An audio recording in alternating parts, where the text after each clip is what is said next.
This is your guide to book publishing. Everything you want to know but didn't know what to ask with your host, Dr. Judith Briles. On the show today, you'll find out where book publishing is going and how to take advantage of it. How to identify and avoid publishing predators. What opportunities are emerging as the book trade evolves in new forms. How to avoid losing money and much, much more. Join us now as a variety of publishing pros will deliver insights and strategies to take the author to the next level of publishing. It's your guide to book publishing. Everything you want to know but didn't know what to ask. Brought to you by AuthorU and the Book Shepherd. And now, here's your host, Dr. Judith Briles. Well, hello, all of you out there in writing land. I hope you've been writing. If you listened in last week, I kind of did the setup for how do you write a really fast book. And in fact, I rolled out the official face-to-face in person of how to write a book in 4 weeks, and we're going to be doing that online starting next month. But whoa, what a session we had last Tuesday night, and everyone's off and running and they're writing. We're exhausted, but having your whole book actually outlined within a very short period of time and then going forward with it and seeing how these batches come together and how you pull from all your other material, and which is the great news. When you're pulling from your own stuff, you avoid some of the issues we're going to be talking about today, and instead of going down the line of, do I have to get permission to this? Am I going to, is someone going to get their tush in the ringer because maybe I quoted something and their name was involved with it or their group was affiliated with it, or, who knows? So it's really important to understand those nuances with that. But the exciting thing is that I limit my class to 20 people, and we have 20 people who are going to write a book within a month and literally be ready to go to print before the summer's over. They have to do some fine-tuning. They have the editing, but I even had the people who are there with a very set low price who are going to do the covers and the interior design so that we could take them and run with them with a project. And this is all about writing a short book. Short is the new black in my definition, that we have to get away from these long tomes that have been so common over the years, especially, it's both fiction and nonfiction, but nonfiction had, bookstore doorstops. So anyway, we are off and running. And one of the things I wanted to talk about, and I reached out to Helen Sedgwick, who's got a wonderful book that she's the author of, The Self-Publisher's Guide to a Legal Handbook, that you want to get a hold of and go to Amazon and buy a copy, and we'll talk about that a little bit later. But we're going to get into all kinds of goodies in the legal realm that will basically cover your tush. And what are some of these red flags out here that we have? Helen has over 30 years of legal experience. And she is an expert with working with writers on how to stay out of court and keep on writing, which is always a good thing. And so what we're going to do is jump in with copyrights, which everyone always brings up.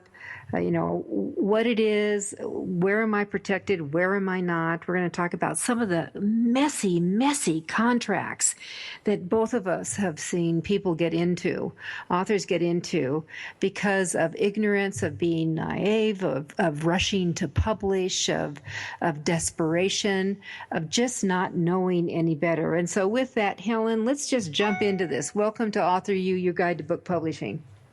Thank you, Judith. I'm glad to be here. All right. So, and we're glad actually to have you here.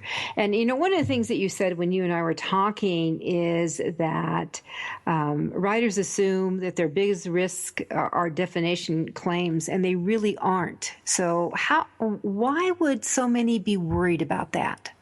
Well, writers do worry, especially if they're reaching inside themselves and really trying to reveal and pursue interesting truths. If they're using real people either as models for characters, or they're writing a memoir or other nonfiction work where they're actually naming real people, they worry both about potential legal claims and they worry about seeing that person again. Now, I can't really help with people with dealing with family gatherings after they write a book. But I do try to, yes, exactly. I do try to help people and give them some assurance that the defamation and privacy claims are actually really tough claims for somebody to pursue against a writer. If you're writing fiction, it's easy to avoid by really masking the distinguishing characteristics of a person. But even in nonfiction, if you, with a little bit of understanding about what the limits are, like that you have to be truthful and that you have to be sensitive to truly private matters, there is an incredible amount of leeway that you have, especially in the United States, to write about events of your own life. But where writers make bigger mistakes, which I say, there are hundreds of thousands of books published each year, and maybe there are a few hundred defamation cases, but tens of thousands of writers will have signed on to really ugly, unfair contracts. And they do that because they assume they won't understand the legal issues. They assume that if they ask too much, they'll lose the opportunity to publish, or they simply don't take the time. So you and I talked about, I'm a real advocate. I am convinced that any writer who can master voice and pacing and plot and character and all the other challenges of writing can understand enough copyright law to be able to spot when something is not right, not fair, and then reach out and get the help they need. Mm-hmm. Well, I mean, one of the things in the contracts I'm fascinated, and I don't know when it really disappeared, was one of my favorite clauses, which was called the reversion of rights, when you could take it back. And my gut is that it had to disappear when print on demand became popular. For a lot of books, because right now a publishing company can keep a book in life for perpetuity by printing one copy a year and say it's never out of print. Yes. I'm going to back up for a second and just explain what copyright is for people who may not be, who kind of know it as a word but doesn't know what it means. A copyright attaches as soon as a writer or any creator puts their creation in a tangible form. That could be written on a piece of paper or on a computer hard drive. And you no longer have to register it. You no longer have to mark it with a C circle and a date. Those are good ideas, but your copyright is just as valid, even if you don't take those steps. Mm-hmm. Now, the way you then exploit your copyright is you get other people to help you take it out there in the world. You're writing, a publisher or a self-publishing company or an ebook company. And so what you think about it is, if you're the author, you own this apartment building, and you're going to rent out little rooms to people for rent, to print your book. Like one room might be ebooks in Spanish, another might be audio books in Mandarin. Whether you're going traditional publishing or self-publishing, you only want to grant rights to people that they can actually use, rights to publishers. Like, for instance, if you have a children's book and you're working with an app publisher, you want to give them the rights to publish your book as an app. You wouldn't want to give them audio rights in various languages because they don't have the wherewithal to exploit that, to put it out in the market. So you want to both limit your grant of rights to what a publisher can actually use, and if they're not actually making money for you or for themselves, you want to be able to get it back. And that's where the reversion of rights clause comes. Mm-hmm. If that tenant's no longer paying rent, you want to get the apartment back. Exactly, Helen, but isn't it fairly typical that in any kind of contract that authors get into is they ask for everything? They meaning a publisher. If you're dealing with a publisher, they're going to ask for everything, even though they aren't really skilled in even doing what they ask for. Yes. Writers should not assume that the contract that's been handed to them, don't assume you can't negotiate it. I've got a double negative there, but everything is negotiable. Chances are the first thing they give you is overreaching and unfair. Take the time and get the help you need to understand it, because a lot of it will be negotiable. And some of the things that are negotiable is how many rights they're getting to how many formats and languages, and when they have to get the book out. If they don't get the book out by a certain time, you should get the rights back. And at what time do the rights expire if sales go down below a certain amount? Those are all big issues, and those are negotiable. And and then the other thing is, outside the contract, does this publisher have the wherewithal, both in capital and skills and people capital, not just to actually get your book into the market? What's happened with self-publishing is, just like everyone thinks they're a writer, now everyone thinks they're a publisher. And there are all these teeny tiny publishing companies that are really no more than a couple people who published a few of their own books. So there are a lot of publishers out there that really don't have any wherewithal to get your book, to do any better with your book than you would do yourself. So you really want to investigate who it is you're signing on with. I can't state that enough, that everybody and their uncle says they're an expert in self-publishing. They don't claim it. It's interesting enough in the indie publishing, because indie publisher they're usually those of us who have been around a lot longer than the person who published their first book and now all of a sudden they're an expert, which scares me a lot. But I think it's really important to understand that it's easy to get sucked into it. It's easy to talk it up and be pulled along in those paths. And you've had to deal with them, I've had to deal with them, but we've also had to deal with some really big companies that have been out here who seem to prey on these authors. There are some very big companies, and if you Google self-publishing, they're the first ones that come up in the search that have very bad reputations. Horrible. Yeah, and you know what? Yeah. Hold on this, because we need to take a quick break. Okay. And we're going to come back to, because actually Helen is leading us into publishing predators. So what are the things that you need to do to protect yourself? We'll be right back. It's AuthorU, your guide to book publishing.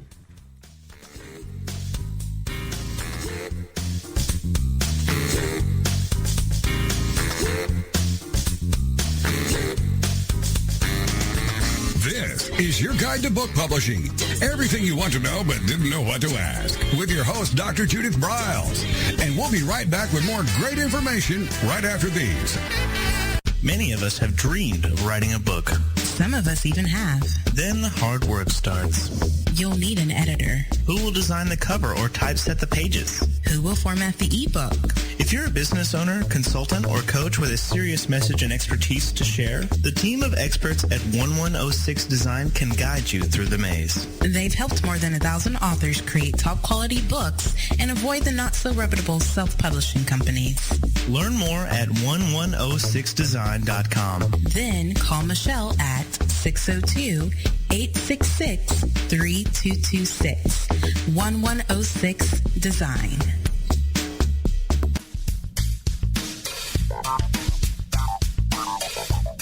Is there a book in you or another? AuthorU will show you how to create, develop, and publish your book without being hoodwinked.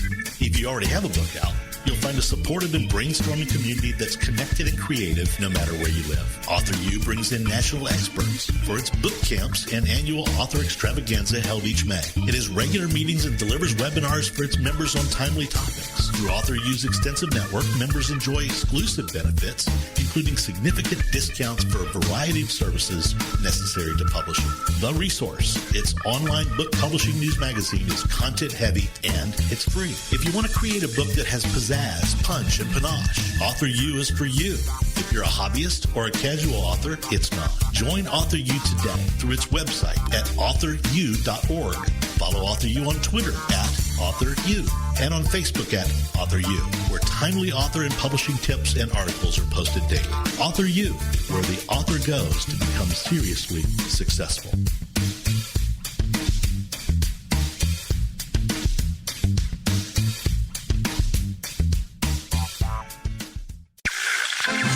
Reaching out from the heartland of the United States with quality programming, this is TogiNet Radio. First impressions are everything in the world of book publishing.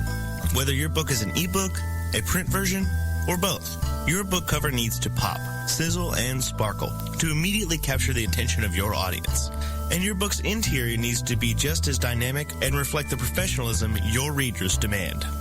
Nick Sellinger of NZ Graphics has won numerous national and international book awards for his cover designs and interior layouts. With over 20 years of experience in graphic design, he knows what it takes to create award-winning books and the many promotional pieces that authors need, such as posters, banners, postcards, one-sheets, business cards, logos, and more. Visit ncgraphics.com and see what authors and publishers have to say about their award-winning books and how NZ Graphics can make your book the success it was meant to be. That's nzgraphics.com.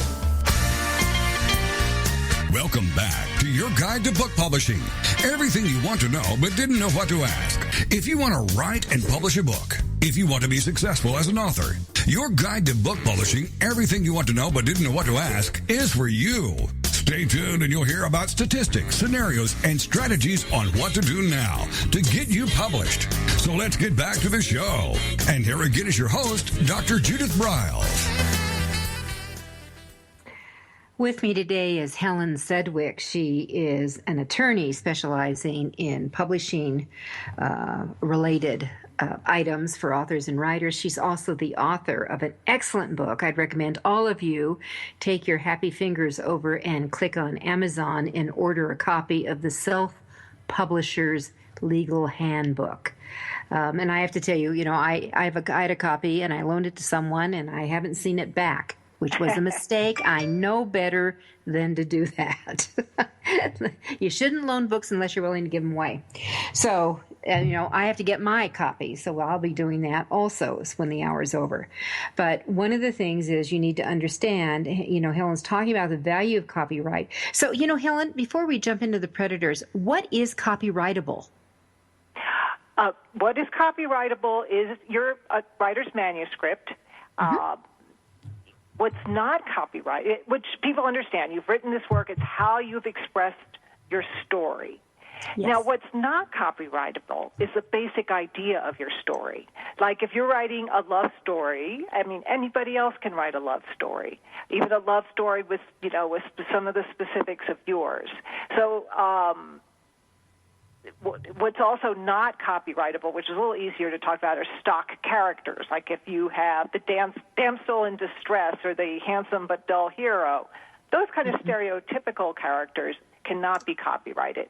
But if you have a very distinctive character, a Harry Potter or a villain of some kind that's quite distinctive, not only your story, but even your characters, the distinctive characteristics of your characters can be protected by copyright. Mm-hmm. Lyrics, images, song recordings, all of those are any kind of creative work that has been fixed into a tangible medium so that it can be recorded and looked at and seen by others. And what about titles? Good question. I had to throw that on the table because it's one that always comes up. Titles are not protected by copyright. That is ironic because anybody who's agonized over coming up with a good title knows how hard it is. The theory behind it is that titles are too short. We don't want to lock up too many words in ownership rights to particular people, so that the copyright law does not protect a title. If a title becomes very popular, becomes associated with a very popular book like the Da Vinci Code, then sometimes titles can become trademarks, but that's because they become associated in the mind of the public with a particular book. But writers should try to come up with unique titles, but just understand that you may not be able to stop someone else from using the exact same title. Mm-hmm. And in fact, one of the things I recommend, Helen, is that whatever title you come up with, one of the exercises, and I did it on Tuesday night with my writers that I was working with, is I want you to go into Google and just copy that baby into their search and see what comes up with your Absolutely. title. Some writers are very lazy about their title. If you go to Amazon and you put in Betrayed, there are like 25 books with that title. Mm-hmm. Come on. You can come up with something better than that. Mm-hmm. Mm-hmm. And the same thing, Living with blank. There are countless books with the same title. So writers, think of your titles. So if your title happens to be the same as somebody else's, I wouldn't worry about it too much. But put a little effort into them.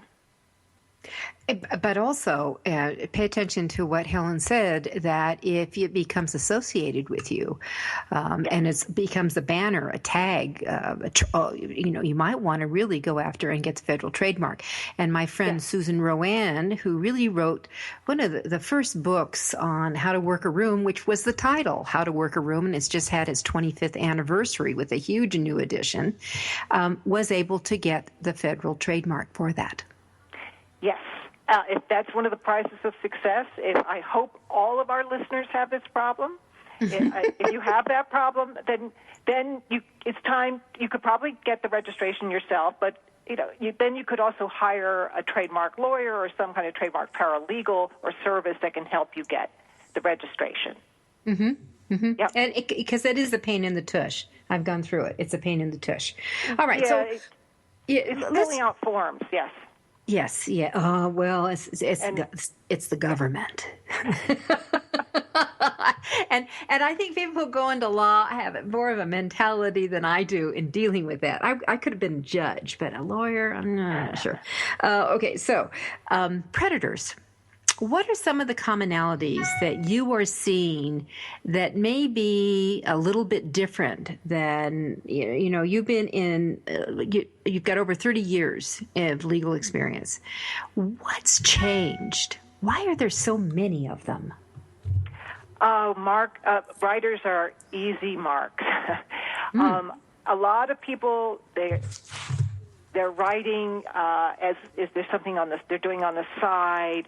Perhaps they're writing their life story, and they're not, and they don't even give enough value to what they're doing. They are thinking, oh well, it's just my little hobby. So they don't do the kind of homework in protecting themselves that they should do. It also, many of writers, especially the naive writers, tend to be older. And they're also maybe not as sophisticated in signing contracts. So we have, I think, a vulnerable population among writers, but they're both dreamers or perhaps doing this as a side job and not focusing the way they should. And then there are some companies out there have decided that writers are easy marks. They sell them a dream. We're going to make it so easy to turn your book into a printed book that you can share with your family and your friends, and you can sell on Amazon, and we'll make it easy. Mm-hmm. And so they sell people a shortcut. So what is bad is that a lot of these companies have such an overreaching contract that you pay them when you go in to the contract to put your book together, and because not only have you paid them to put your book together, but now they pretty much own your book. If you ever want to get out of that contract, you have to pay them again. Mm-hmm. So that's what I find about these predators. They tend to overcharge writers for their services by promising to make it easy and a wonderful experience. They don't follow through. The services tend to be very poor, very late. They tend to keep nickel and diming the writers over and over again for charges. And then they don't really help you sell your book because they're not in the market. They don't make money by selling books. They make money by selling services to writers. And so the writer has signed on for somebody who's merely picking their pocket and not really helping them sell books. What I look for is, well, first of all, just do some research online and look at the company's reputation. A lot of these companies have a very bad reputation, and you just have to look past the first page of your Google search to see about their reputation. And then if you want to look at their contract, start right with the paragraph that says something like grant of rights or ownership. Don't start reading at the beginning of the contract. You'll be worn out by the time you get to the good stuff. Go right to those provisions. If you see the words exclusive or assignment, then that's a bad sign. In self-publishing, any grant of rights should be non-exclusive. Really, if you're going to hire a company to help you put your books together, it's like hiring a contractor to work on your house. They don't own your house at the end of it. You own your house. They build it, and then they get out. You don't give the contractor the exclusive right to live in your house and tell you who else can live there. So they should get a non-exclusive right merely to produce your book and sell it, and that you can terminate at any time and stop them from selling it. And let me add in something here, too, because I've seen some of these contracts have a clause that says you can terminate your contract under a mutually agreed termination. Well, if you want a divorce and the other party doesn't, you're in deep doo-doo. So get mutually agreed out. Right. Or, now this is a fact, so I'm going to, Author Solutions and their company's contract says that even if you fire them and you terminate the contract, they can continue to sell your book for up to a year. And they can even continue to sell it after that, as long as they pay you royalties. Now, for a writer who has a book that's successful, that then a traditional publisher comes to you and says, I love your book, I want to publish it. If you can't get all your rights back from iUniverse or Author Solutions, you're going to lose that traditional publishing deal because they don't want Author Solutions selling the book at the same time. No, part of their deal is to come in and terminate it. I mean, a lot of times they have authors who have leftover inventory and they kind of let you get through them, but they want it terminated. We're going to come back to this. We're going to take another quick break. Helen Sedgwick was with me, the author of Self-Publisher's Legal Handbook. This is AuthorU, your guide to book publishing, and I'm Judith Briles. We'll be right back.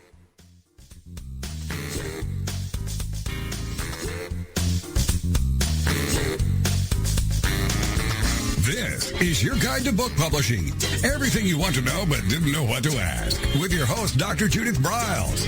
And we'll be right back with more great information right after these. Since 1987, Color House Graphics has set the standard for quality book production. Whether you decide to print a small quantity of books or need a large print run, depend on Color House to help you.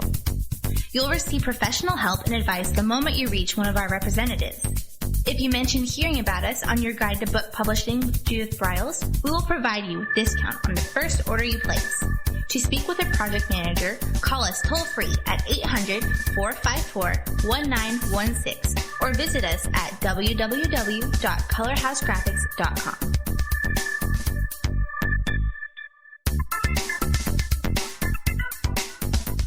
This is the TogiNet Radio Network, radio with a cutting edge.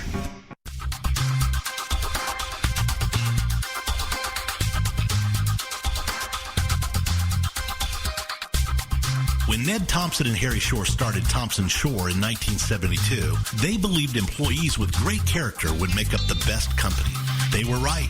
They hired people who were not only experts in bookmaking, but who were obsessed with quality and delivering exceptional customer service. Almost 40 years later, Thompson Shore remains a 100% employee-owned company. Ned and Harry knew that successful customer projects are a direct result of empowered employees. We specialize in all books for large and small publishers. Creating beautiful and well-made books, we're dedicated to pleasing our customers by making the experience a good one from start to finish. The personal touch we have with our customers allows us to be innovative in solving their most difficult challenges.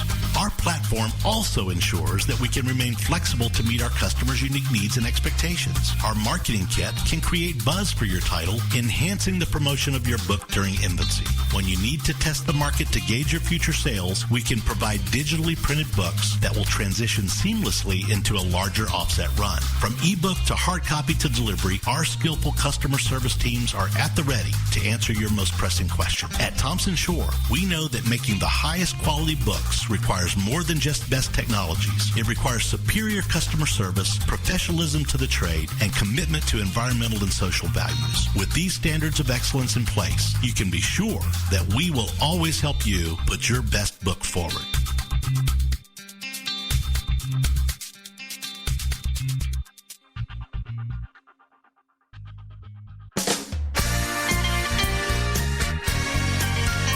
Welcome back to your guide to book publishing.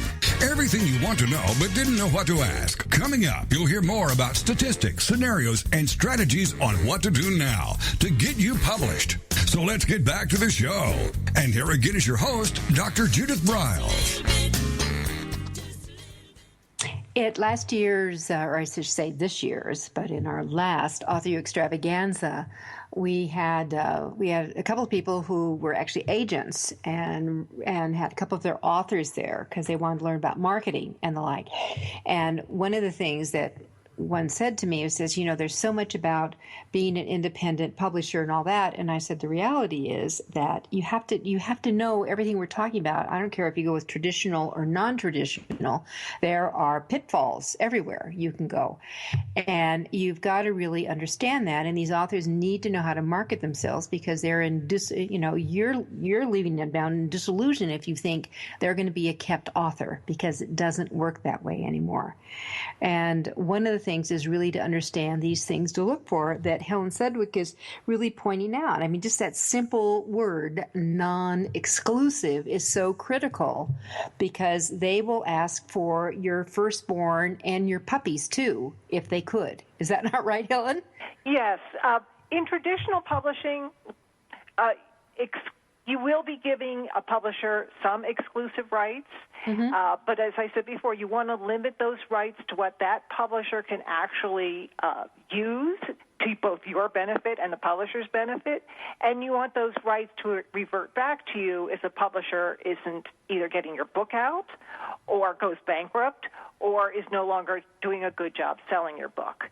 But in self-publishing, where the author is putting the investment in financial and time investment into editing and design and production and marketing, all your contracts should be non-exclusive.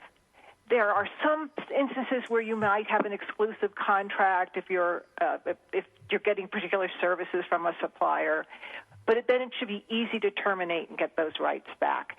When you're self-publishing, you are the publisher, and you should retain all your rights. That the financial investment and the rights should really be tied together. If that makes sense to you. Sure, it makes total sense to me.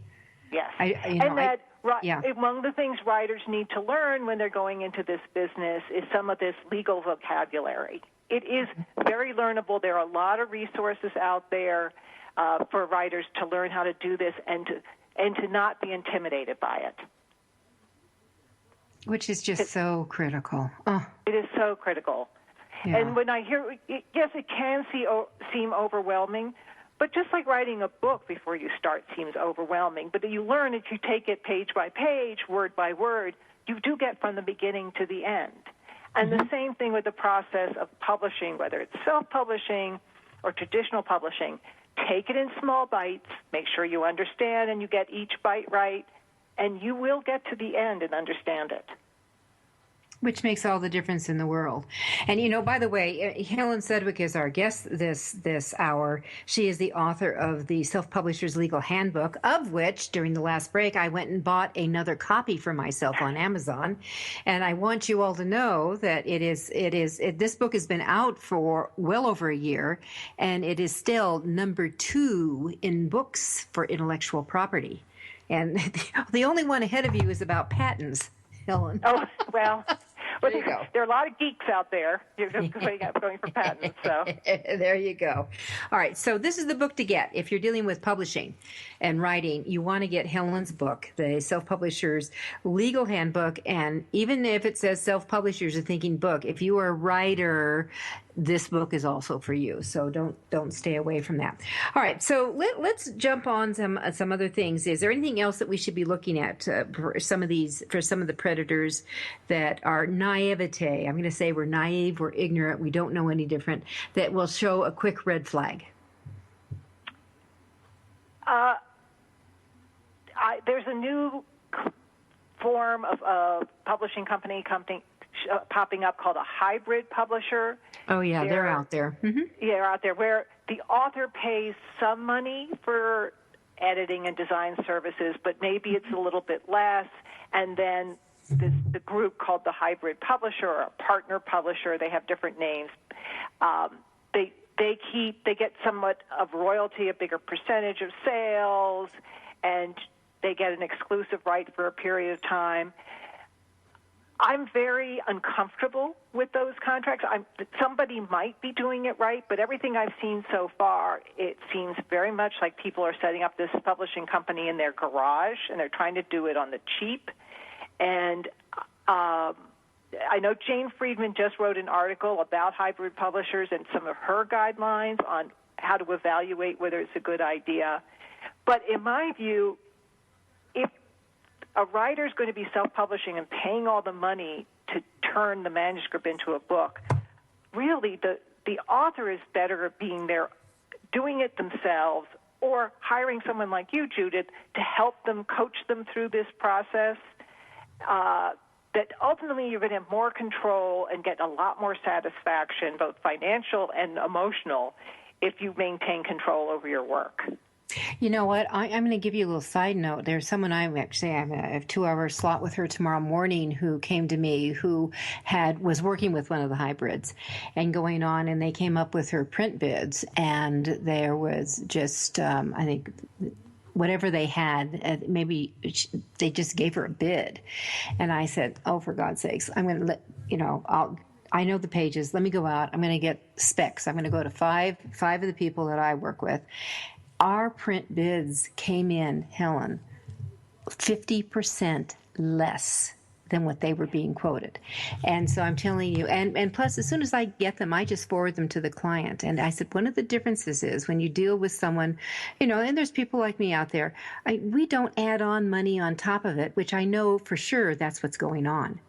Because if someone's quoting you for 1,000 books and they're saying it's going to cost you 5,000, I know bloody hell it ain't going to cost you that. So again, they're taking advantage of people who haven't had the time or feel that they don't have the resources or somehow to understand the process. And I think writers are underestimating their capabilities. You can understand this process and handle it. Mm-hmm. Easily, and as I told her, I said, all you had to do was go to the AuthorU, premier partners, associate partners, and all those people in there have already been vetted. I know that you're going to get a good quality product. I mean, I had one said, what if you send everyone exclusive to us? And I said, I'm not going to do that. He says, we'll give you, a little commission. I said, I'm not going to do that. My criteria is you do a great job at the best price. That's all I want. That's all I want for our AuthorU members. So let's kind of move along. So what else is we're looking for? So the hybrid publishers, I agree with you. There are warning, they're flags. We've got a lot of yellow flags. There's some blatant red flags out there, but it's easier to say you're doing that. And I think if anyone's getting bids for you for anything, you ought to ask to see the actual bid. That's a good idea. And then I think another trap writers fall into are contests. There are a lot of contests out there that are fairly expensive, and they are merely run by marketing companies. And so you win a prize, which might be just some stickers that you put on your book, but the prize and the contest have no prestige. They're not really run by any kind of literary organization. They're run by an advertising agency. Mm-hmm. And they charge like $70 or $80 per book submission. So the advice I give to writers, I think there are a lot of very good writing contests, and I think entering a contest is a great way to distinguish your book in the market. But just go to Goodreads award, and they list like thousands of book contests in various languages and various genres. If the book contest that you're looking at isn't on that list, then it's going to carry no prestige to win it. So just watch where, that $50 or $100 a book, it can quickly add up. Well, it can, and the other thing is that I'm going to go back, since we said Author House, Author Solution. Their relationship with Balboa Press is they come in town and they do these deals where someone's going to win a contract with Balboa. That's their deal. You enter in this, or they'll do a big workshop and they'll get hundreds and hundreds of authors to be there. Someone is going to win, and you have to submit this, some kind of a deal. And it turns out there's no way they can read all these submissions in this short period. There's just no way. I'm sorry. And to pick one, what they do is they go back. Maybe they do it eeny, meeny, miny, mo, but they go back to everyone and say, "Oh, we're sorry you're not the grand prize winner to get a contract with us, but we will give you a special cut rate deal." And all of a sudden you're in the door for $567, and all of a sudden you're down the path and you're up for many thousands with all their upsales. That is another technique that we see with contests. Yes, and then sometimes on contests, by entering the contest, you are agreeing to sign on to their publishing contract, which often has no advance, no reversion of rights, very low royalties.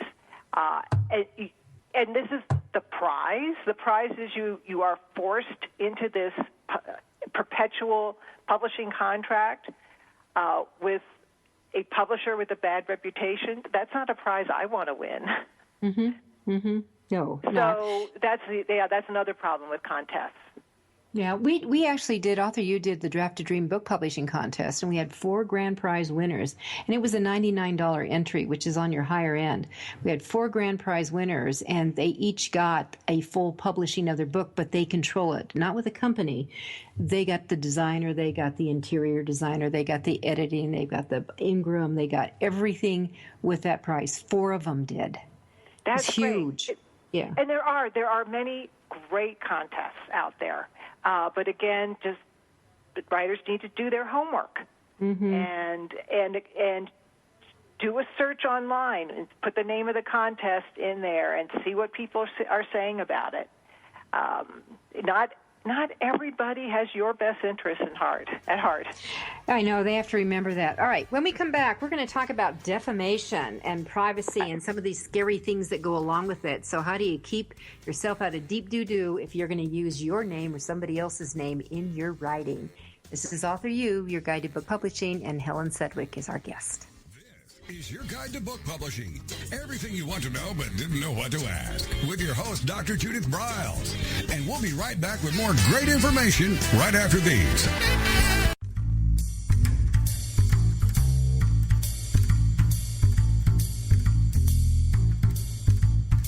The book shepherding concept is simple. The publishing world is changing, and so must you.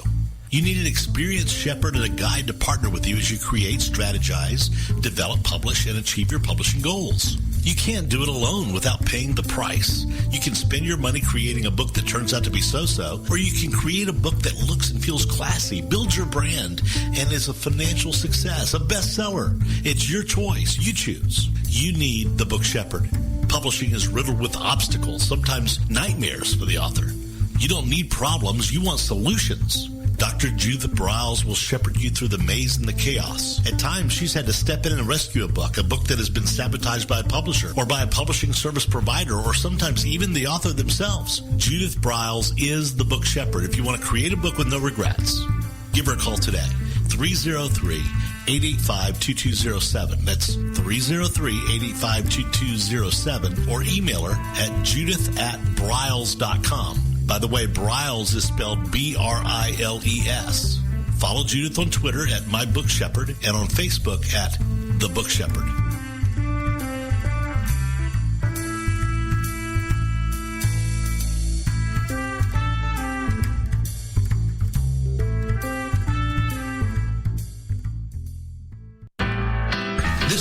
is the TogiNet Radio Network, broadcasting quality programming to the world.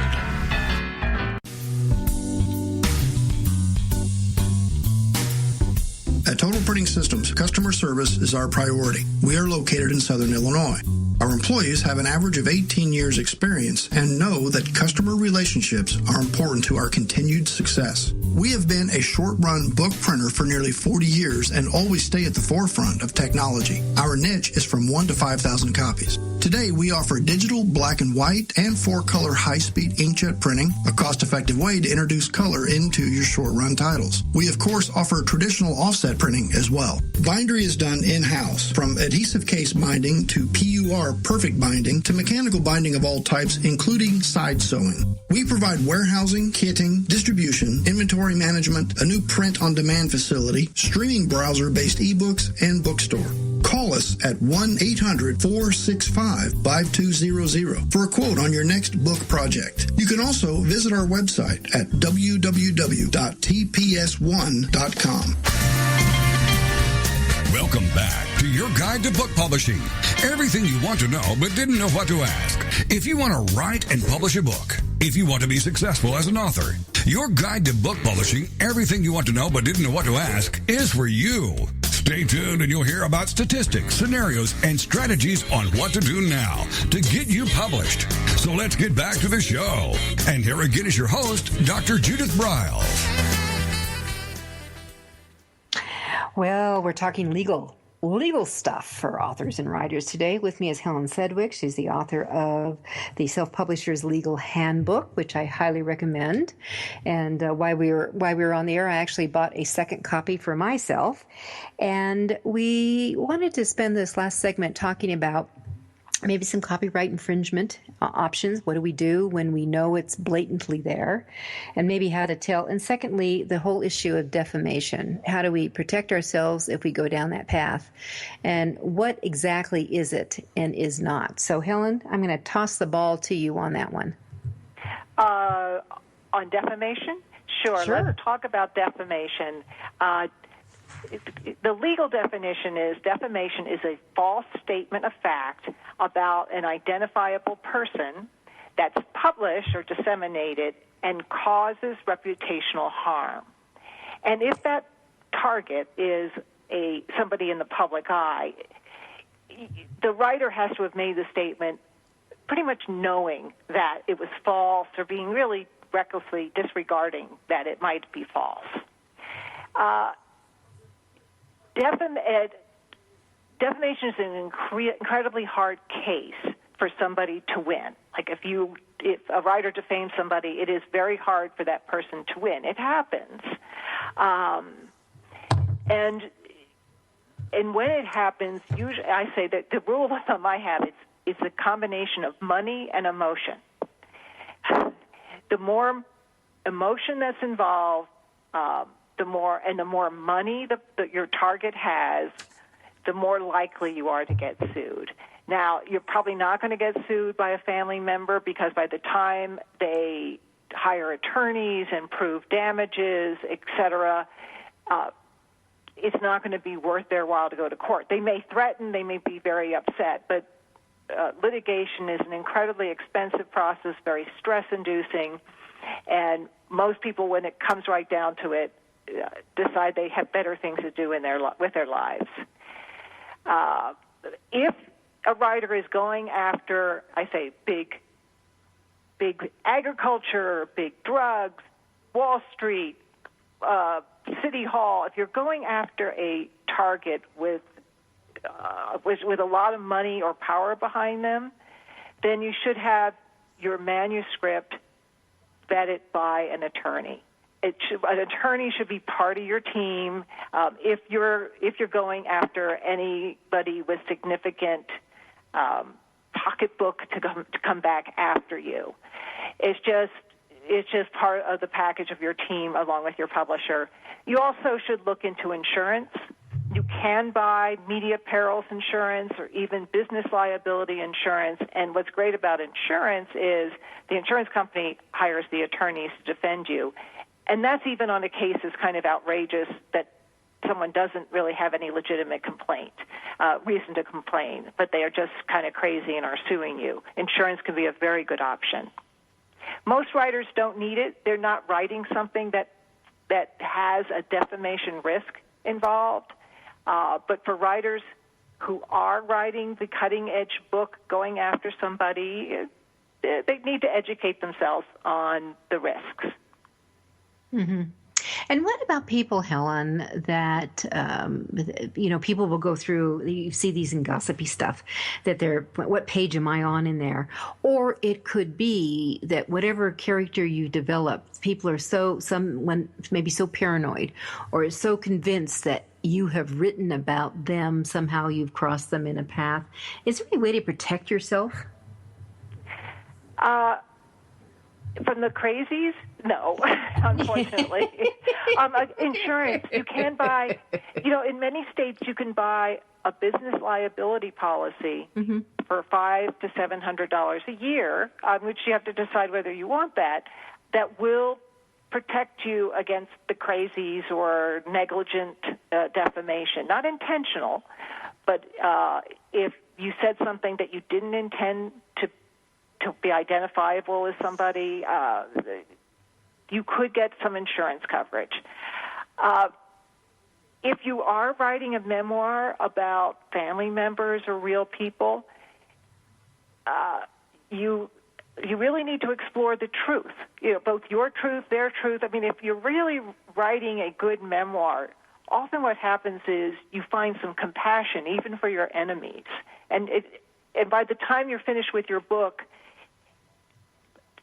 it's not quite as damning of the other person as maybe you meant it to be when you started the book.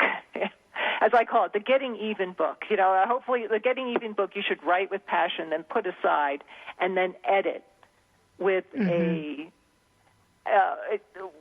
calmer head. You actually probably make your book more universal, the story more universally relatable, and probably less legally toxic. Mm-hmm. Well, sometimes one of the advice is you write it with passion, but don't publish it. And edit, is it write drunk and edit sober? It's the same thing. Yes, exactly. So, as I said earlier in the program, it is something that writers should educate themselves about, particularly if they're doing memoir or nonfiction, or if they're really going after a particular wrongdoer. But signing a bad contract is actually a bigger risk for most writers. Mm-hmm. Versus getting sued. Yes. Or sometimes writers the other thing writers and bloggers do is, you probably all know, don't pluck images off the internet and slap them on your blog. That can be a very expensive mistake. That image may belong to somebody. So writers learn how to search for Creative Commons licensed images, or use stock images, or create your own images. If you want to simplify your life in terms of avoiding infringement of other people's work. Yeah, I've certainly gone down that route. I mean, I have a gazillion posters that we drop into blogs and we push out there on the internet, and we actually put our name on it, which I would recommend to everyone. Put your website, put your name on them, and get it embedded, and so if they do get circulated around, you're there. You go with it. Mm-hmm. Yes. Then we can talk about a little bit if you are finding your work infringed. You can, the key word to understand is a takedown notice. If you see your work posted on Facebook, or Twitter, or some Tumblr, most of those sites have a link right to where you can send a takedown notice, and you just fill out an online form. One thing writers should watch out for, there are all these sites that say, download a free copy of Self-Publisher's Legal Handbook. And those pop up. Most of those are considered, they're not actually downloading a free copy of your book to somebody. They're downloading your free sample that's already on Smashwords or Amazon, and they're downloading malware onto someone else's computer. You could chase down all those sites and get them taken down and get your link taken down, but it's a game of whack-a-mole. You'll never get them all. You're better off just sticking to writing your book. And hopes that someone wants the real thing and they'll just go buy it. I think your real readers aren't going to download a free book. I think they're going to. We can sell an ebook for $2.99 on Amazon.